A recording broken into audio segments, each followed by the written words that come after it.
सोना देने वाले सुरनिक पक्षी की कहानी। एक बार की बात है, किसी शहर में एक बड़े से पेड़ पर एक पक्षी रहता था जिसका नाम था सुरनिक। सबसे चौंकाने वाली बात यह थी कि उस पक्षी का मल सोने में बदल जाता था।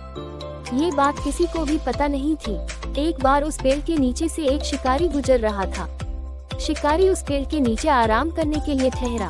वो आराम कर ही रहा था कि इतने में सुरनिक पक्षी ने उसके सामने मल त्याग कर दिया। जैसे ही पक्षी का मल जमीन पर पड़ा, वो सोने में बदल गया। ये देखते ही शिकारी बहुत खुश हुआ और उसने उस पक्षी को पकड़ने के लिए जाल बिछाया। सुरनक जाल में फंस गया और शिकारी उसे अपने घर ले आया।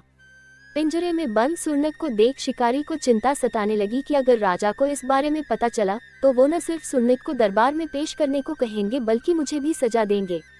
ये सोचकर डर के मारे शिकारी ने खुद ही सुरनक को राज दरबार में पेश कर राजा को सारी बात बताई।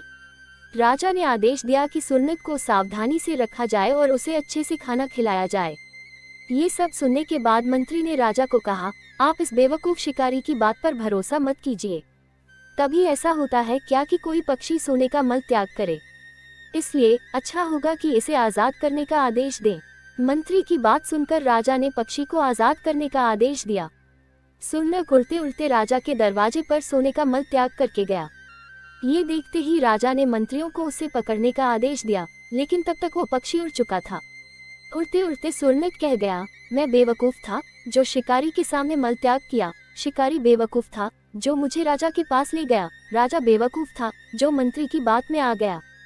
सभी बेवकूफ एक जगह ही हैं। कहानी से सीख, कभी भी दूसरे की बातों में नहीं आना चाहिए और अपने दिमाग से काम लेना चाहिए। जीवन में कोई भी निर्णय सोच समझकर लेना चाहिए।